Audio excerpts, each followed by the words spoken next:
Now, allow me to tell you a little bit of a story about this computer. This is a kind of a combination of parts from various garage sales and auction type of events, and a Christmas present. Now, the Christmas present part of this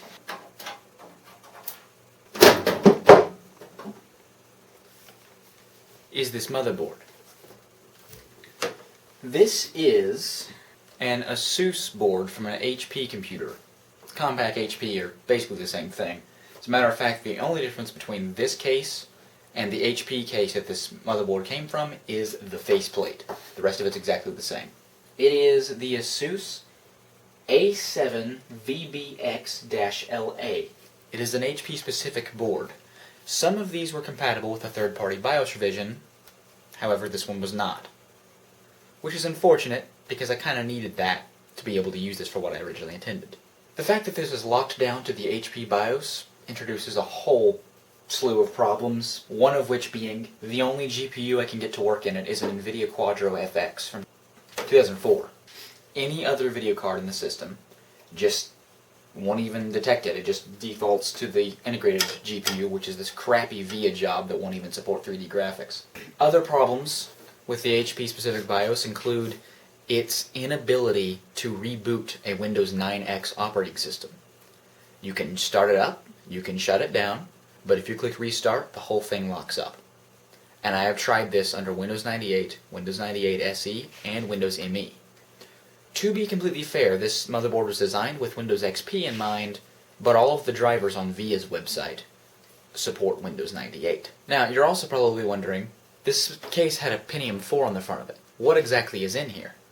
Well, I don't have the Pentium 4 board down here, but it was nothing special. It was the original Compaq board that came with this case, which I got in an auction. It had a 1.7 GHz Willamette Pentium 4, and it was locked down to PC-133 SD RAM.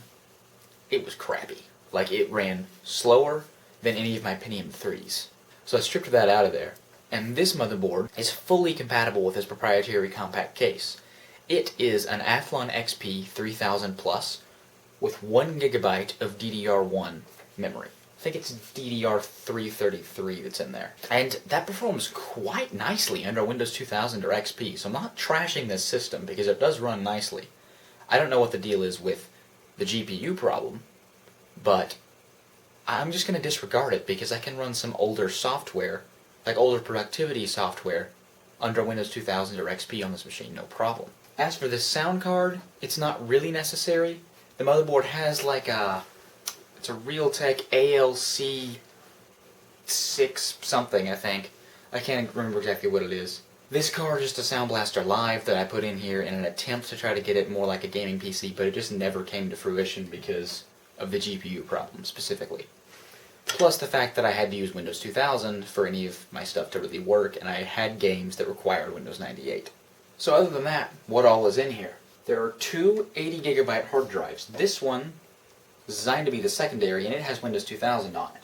This one has a broken copy of Windows ME on it. What I'm probably going to do is I'm probably going to completely discard the Windows 2000 installation on the known good hard drive and use it for this project. To do that, though, I gotta get everything out of there.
now to explain a little bit about what I took out. This is just a CD audio cable. I couldn't get it routed under the video card to reach to the onboard audio, so you know, it's not something I can really do much about. Might come in handy though. This is a fan. Okay, yeah, just making sure this didn't already have one. I didn't think it did. Years ago, the system's CPU fan, which I will show you where it goes here in a minute, seized up and started smelling like something burning. So I actually took the entire shroud off of the CPU fan because the only thing it was doing was blocking air from even getting to the processor since the fan wasn't working. So right now the processor is just open air, which isn't exactly great for it. It does have to clock down sometimes when it gets under a high load because there's no fan. This won't help a ton, but it will get some air moving past it. Plus, with the way it'll work right now, it will also allow exhaust heat from the graphics card to escape. Here is the Sound Blaster Live, and this is actually an extra video card I will be using in this system. This is a GeForce FX 5600 Ultra with 128 megabytes of video memory. Manufactured, I think, in 2004. That sounds right to me. Manufactured by BFG Technologies. I don't even know if they still exist, but they made some heckin' good video cards back in the day. Here's your close-up of the GeForce card. Here's your close-up of the Sound Blaster. Here is the hard drive I pulled. It is an 80 gigabyte Western Digital Caviar. It's not super fast or anything like that, but it does have a fair amount of storage for the time. This says December 11, 2003 on it, so this was pretty late for this revision of the drive, I think. I think that's right. I'm not 100% sure. But this one I got with a copy of Windows 2000 because it had hit the ground, if you look right there, and the sellers assumed the drive didn't work. Since it was an OEM version of Windows 2000, eBay does require you to sell the copy of the operating system with computer hardware, in air quotes, that I don't have a handful right now. So they just gave me this hard drive. And I didn't expect it to work or anything, but it has served many hours since I've owned it and has worked just fine. Now, where the problem comes in is the fact that Windows 98 2nd Edition will not properly partition an 80 gig drive. As a matter of fact, anything above 64 gigabytes cannot be seen properly by the fixed disk utility. Windows 98 as a whole, and also Windows ME, I believe, cannot run on a drive bigger than 137 gigabytes, but with that 64 gig limit can be pretty frustrating, although it's not difficult to get past. The difficulty here is just getting the OS installed initially. I will need to install the OS on a much smaller, more realistic for the time sized drive, such as this one. This is a Mac Store. Doesn't actually have a model on it. It just says Mac Store. Manufactured Manufactured Independence Day of 2000. Good old 4th of July. I don't know what the RPMs are on this drive or anything like that, but it's 20 gigs. Nothing special. But it'll let us install Windows 98. Then I will move the installation to the 80 gig drive post setup, and it should work just fine. This is an iOmega zip drive that I got at a thrift store. Why am I bothering with an iOmega zip drive, you ask? Because I need a way to get files on and off of this machine. I could use USB flash drives, but that requires their own special driver that does not work very stably under Windows 98, at least not with this machine. USB is also very slow. Using USB flash drives over USB 1.1 is actually slower than using an internal zip drive, in my experience anyway. I could use network file transfer, but even that is a little bit unreliable under Windows 98. So, this will just go in right here, and it'll work great. Yes, this drive has been tested. It does work. The amazing thing about this is that I had another one of these drives that actually came in this system, and it was dead. But this is actually a newer model of the NEC zip drive, and it is much more reliable, I believe. Of course, it's still, any Zip 100 drive is better than a Zip 250. Those things are crap.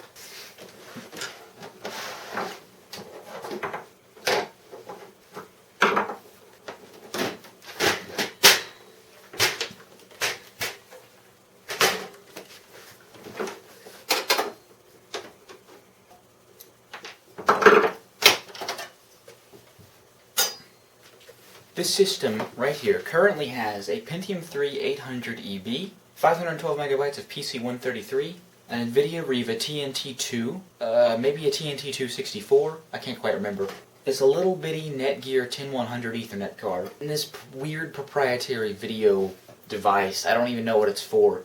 All I know is that the system was used for some video stuff back in the day. It's got a CD, RW drive, a DVD-ROM drive, good old built-in floppy drive, and by built-in I just mean it's got its own cutout on the front of the case. And right here is a 30 gigabyte Quantum Fireball Plus LM. There's your close-up. This drive already has Windows 98 on it, but it's kind of like a half-borked install. This drive is also obscenely loud. Like, it is actually slightly irritating, even for a quantum drive. So, that's another reason I want to use this, because it pretty much shakes the floor.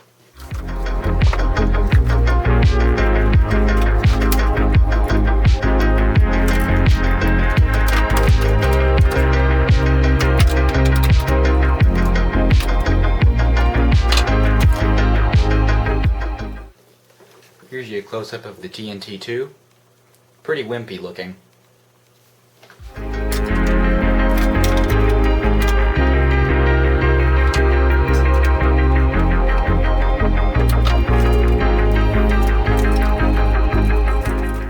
Well, we've run into a problem. I don't have an extra power connector for the zip drive. I'm gonna have to track down a splitter.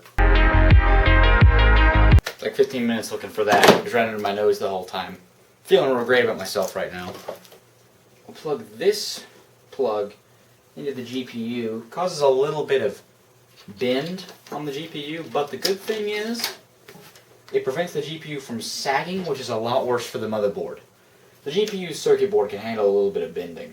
It's actually, I'm not even sure it's really bending. I think it might just be keeping it from being weighed down more than anything. Anyway, what we do here is we take this rubber cap off of that Molex connector. We plug this in. And now we have one additional power plug. Oh, before I forget, let's go ahead and get this sound card in there. This computer is from before anything was integrated in most higher-end systems.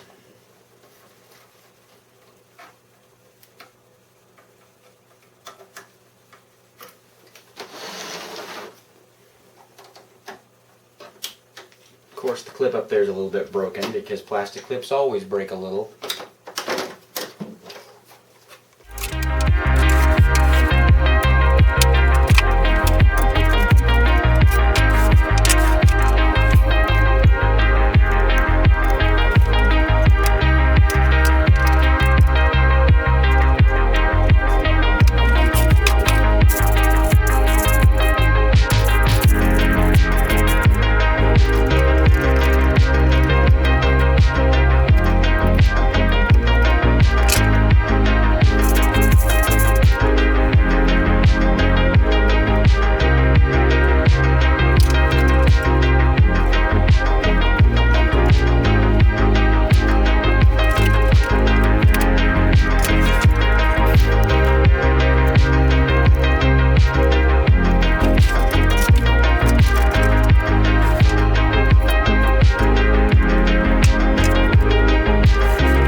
Smoke test.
Seems to be checking the zip drive.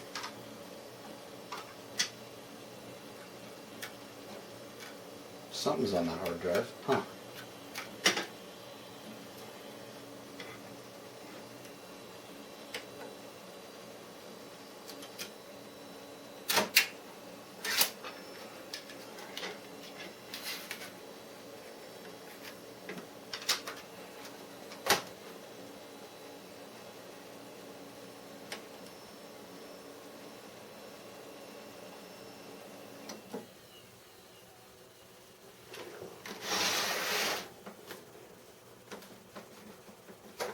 Seems like we're done here. Alright. It is the next day now, and I have set up the computer up here. You can't see it in the picture. Now let me tell you a couple things about the setup here. I'm pretty thrifty, I'm just saying. Like that's where I get most of my old stuff. This monitor is actually was actually salvaged from my grandfather's house. My late grandmother used it for about 6 months in the late 90s, or maybe early 2000s, I'm not entirely sure, when she programmed her mathematics program in Visual Basic, which I actually have her copy of Visual Basic here as well. You can see academic price. She was a college algebra teacher. So that's pretty neat. There's also like learning stuff in there that you got for free if you were a teacher. It's a pretty neat story behind it. The monitor is a Samsung SyncMaster 753DF. The DF means Dynaflat. This monitor doesn't have the Dynaflat branding on it, but many Samsung TVs from the time did. It's basically a regular shadow mask color CRT, except it's very flat. I don't know how they pulled it off, because most shadow mask displays were very bubbly. That's what the majority of color CRTs were. But this is still a shadow mask, but it's very flat. Most flat-faced monitors, or flat-faced CRT monitors, were based on a Sony technology known as Trinitron, and they had much more muted colors, although that's not necessarily a bad thing. They did have less color bleed, in addition to the colors being a little bit muted. And they were characterized by two supporting wires that you could see in two specific places on the screen, because they were darker line of pixels than the rest. Shadow mask displays do not have that, so that is the easiest way to identify a Trinitron display. This one, on the other hand, being a shadow mask display, has extremely beautiful, vibrant colors, which I really do like for an older computer like this, because it just completes that, I'm in the 90s, I gotta have blown out colors and ridiculous visual effects kind of feel. If you lived in the 90s, you may not really know what I'm talking about, just because it's so, well, it's almost like natural for people who grew up in that time. But for me, I actually find it a little bit humorous. I don't know why. I just really like it. Alright. So, to begin with, we need to install Windows 98. Exhibit A.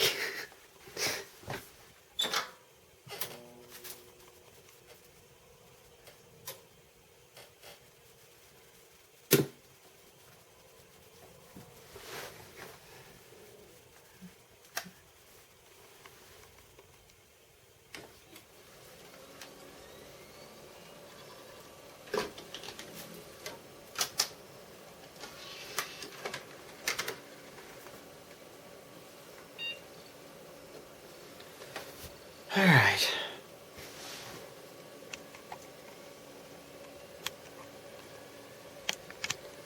Go ahead and zoom that in, and I'm going to turn the light off to reduce glare.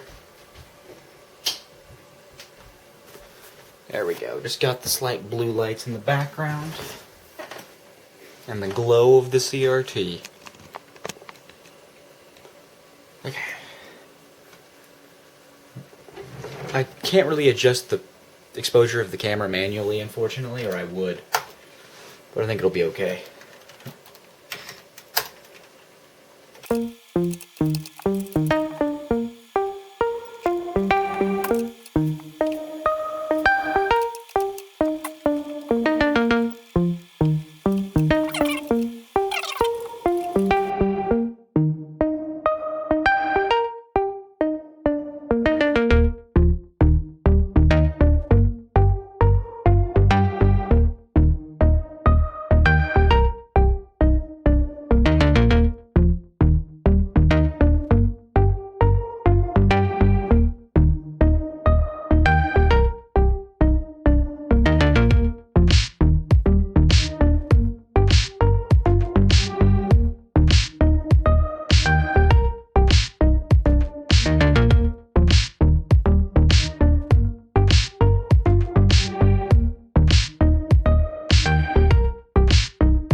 Congratulations on choosing Windows 98, the software that makes your computer more powerful, reliable, manageable, and entertaining. Funny story, Windows 95 has been proven to be more reliable than Windows 98 because Windows 98 has a terrible memory leak.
Of course, we're still missing a lot of device drivers, so I need to take care of that.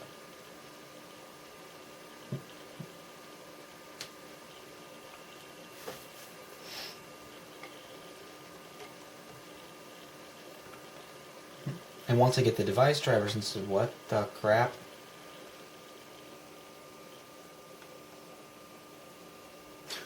What? Why did I install that? Okay.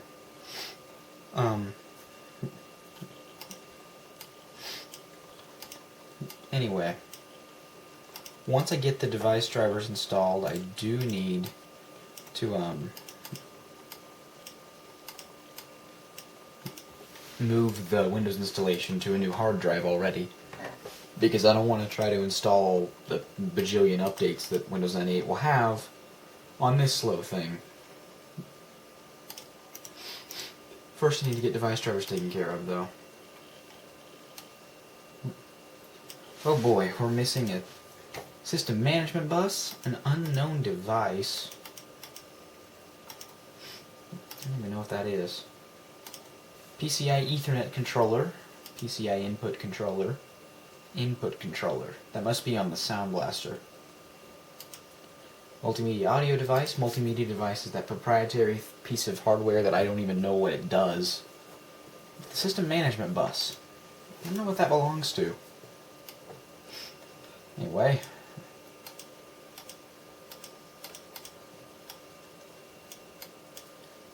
It's really some of the best performance I've seen with the default VGA driver on a computer before. I guess really not that slow. Anyway, let's see if we can get the, oh no I cannot, okay. Well in that case, you can see the system specs here, more or less, but I need to get device drivers. I also need to open this and, what have we got here? Removable disk F. Well then, let's see if this works.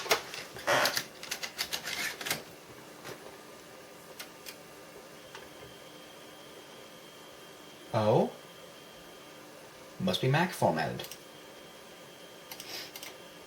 Who?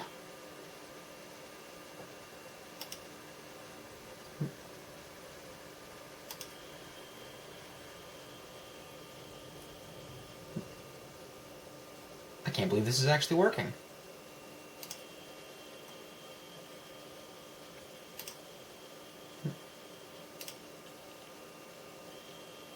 Why?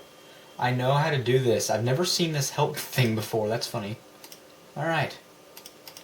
Here's our zip disk. I can't believe it's actually working immediately. Awesome. Okay.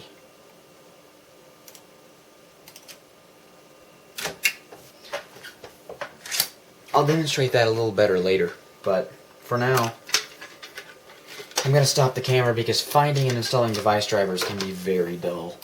Just figured I'd show that I have found the drivers now, and I'm currently running Windows 8 on my Mac Mini and copying the drivers to a zip disk using this USB zip drive. Once this completes, I will install the drivers on the Dimension 4100. I was actually just about to do the hard disk transfer, but I decided I might ought to show it working real quick.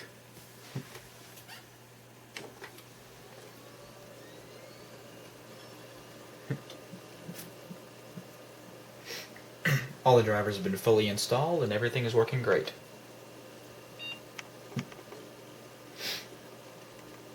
Still gunk on the screen though. This thing was just in an old bedroom, so it's bound to have like dirt and stuff stuck to it.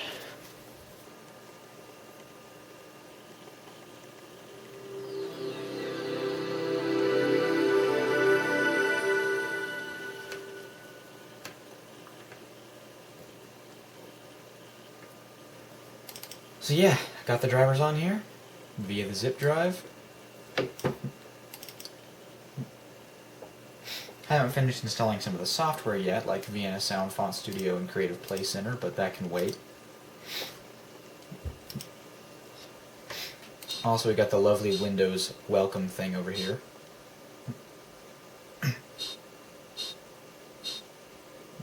If I can find it.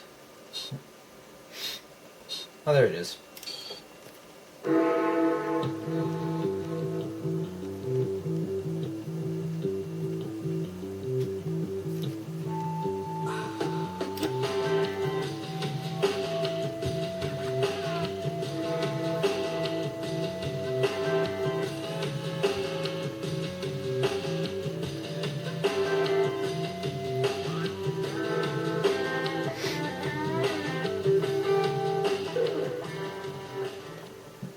I just have a little too much fun with ridiculous 90s welcome screens like that, but yeah, so this is all working, and I haven't installed any games yet, but seeing as the NVIDIA driver is installed, that was not what I meant to do at all,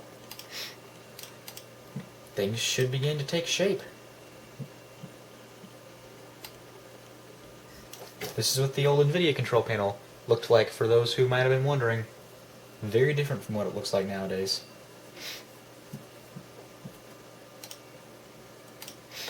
Oh, oops, I probably should have set the refresh rate back, because I don't want a headache.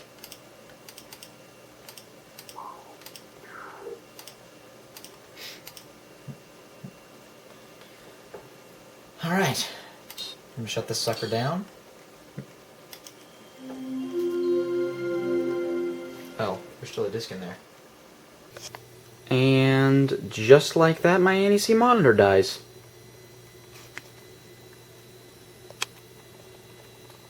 I'll give you a hint. It's not supposed to do that. It's slowly... oh gosh. It's gone. It's gone.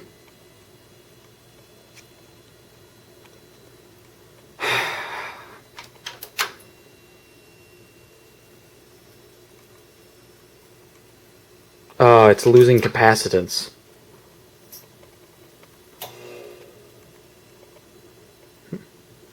If you probably couldn't hear that on the video, but you couldn't hear the capacitors discharging after I turned it off. Like, it just lost everything. It's good now, though. Whew. Well, I don't think this thing's gonna hang on for much longer. It might need some professional work. There's a TV repair guy in town. I wonder if he would know what to do. Another day has passed now, and after much difficulty and lots of trial and error, I finally got the cloned hard disk to work properly. I tried actually cloning it multiple times with a couple different programs. It just wouldn't work. No matter what I did, Windows 98 thought the main system partition was NTFS for some reason. It was not. It was FAT32, you know, like a system partition on Windows 98 should be. What I finally had to do was install all the Windows 98 updates that allowed it to have support for larger disks, and then I actually just F-disk it with Windows 98, and then I just copied the system files to the drive, and then copied all of the rest of the files to the drive, and then it was okay. Why I had to do that, I couldn't tell you, because it was the long way around of doing things, and I actually had to rewrite the master boot record on the disk and set the partition as active manually, but lo and behold, it works now, so I'd say it's good enough.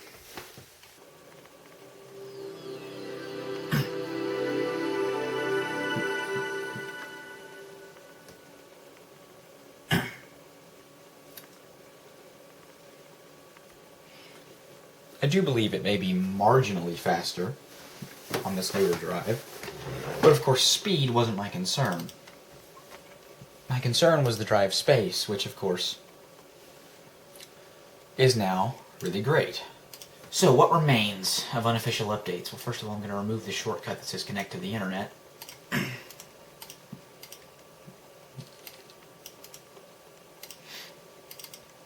have a look here. I ran the automatic patcher for Windows 98 or whatever, and that installed a good bit of the updates I needed. That's what let me use the hard drive finally. Here it is, Auto Patcher for Windows 98 SE. Now what remains is things like the unofficial Service Pack 3 and Revolution packs and stuff. Really, the only real requirements for the unofficial Service Pack 3 were Internet Explorer 5.5 at least, Windows Media Player, the other thing, oh, and DirectX 9.0C.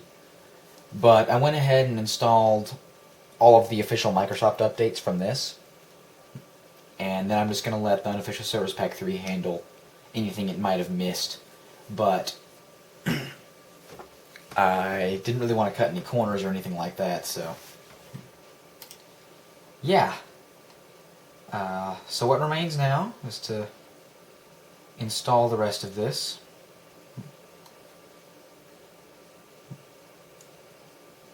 And in the end, I'm going to run 98 SE to ME, which a lot of you probably know Windows ME as being the worst version of Windows ever released. And you would be right. What 98 to ME does is it lets you basically put in your Windows ME disk, and it copies a good portion of the Windows ME system files to Windows 98, giving you all of the good from both operating systems without the bad of either one, pretty much. So, it gives you the ultimate Windows 9X experience, and as far as I know, it will not affect the performance of DOS applications. Now, just to test that theory, I am going to install the original Star Wars Dark Forces before I begin this process and just test it real fast. Because that is a DOS game that I know did not run properly under Windows ME, but runs perfectly under Windows 98 SE. Anyway, I'm actually just going to skip everything between now and when this project is finally complete, because all the nitty-gritty patch installation stuff you're going to have to figure out on your own, because this is not a how-to video and I don't want to bore you.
I mean, I was trying to just capture some random footage, kind of like a montage of software running on this machine, but, you know, you can't win with Windows 98, can you?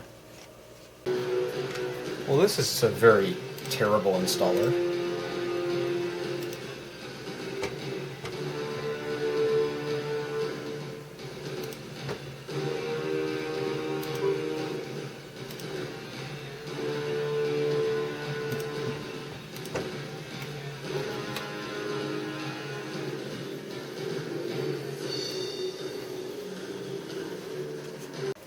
Well, let's see if that worked. My screwdriver's still in there.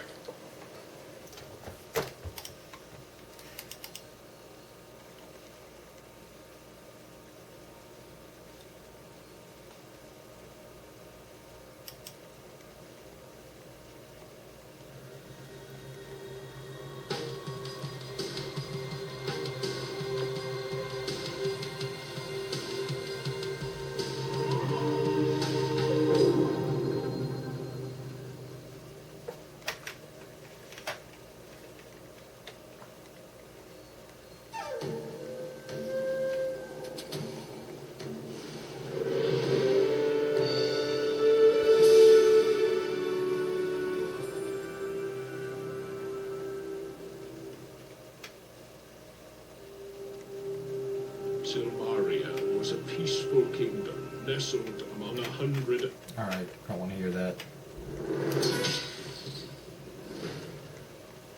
Yeah, that looks good.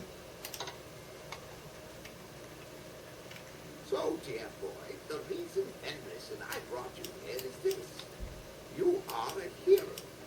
And so, in the grand tradition of all heroes, you need to go where you are most needed. That happens to be Silmaria at this moment. The former king was assassinated a short while back.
Alright, well, I'm gonna call this the finished product.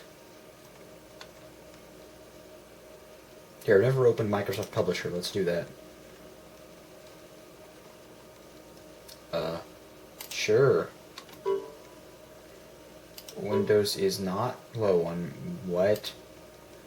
Well, looks like we've already got some glitches because Windows 98. Okay, it's running PowerPoint again.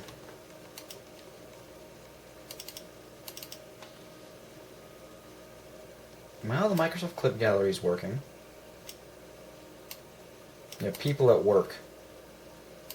Yeah, that woman looks like she's at work, alright.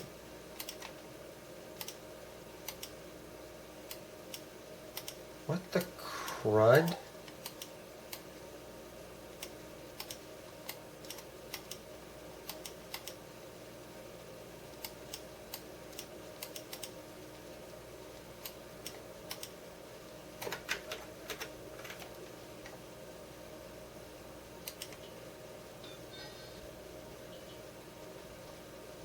Okay. Alright. Whatever. There you go. What do you want, Clippy? Shut up.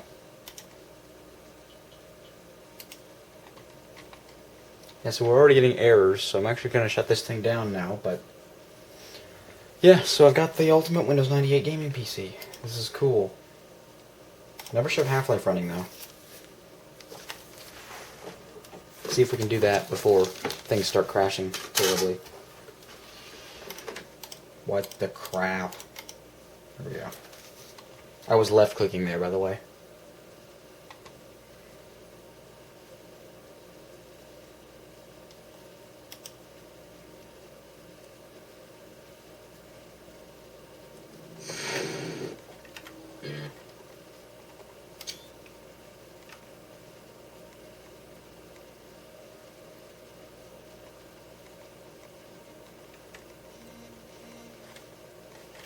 Oh, I guess my settings have gotten messed up again.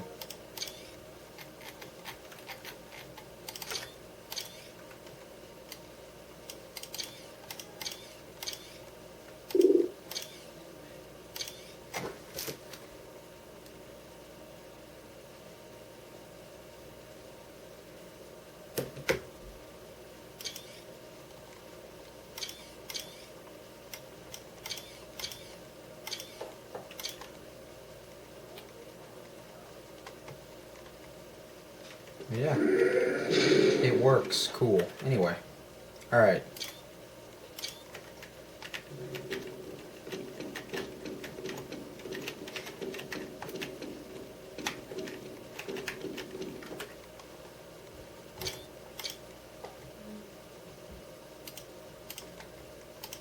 I'm just not gonna shut it down just yet because I got to change the video setting back, but thank you for watching, and I'll see you in the next video.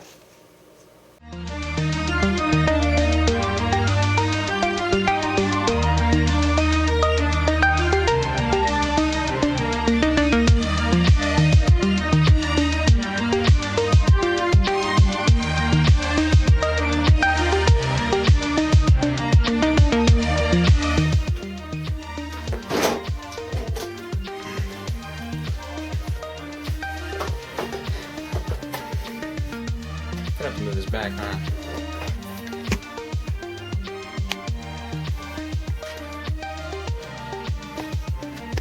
Oh, this is brilliant.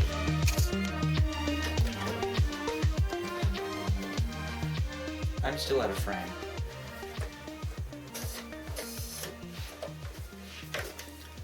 This is a GeForce FX 56. Excuse me.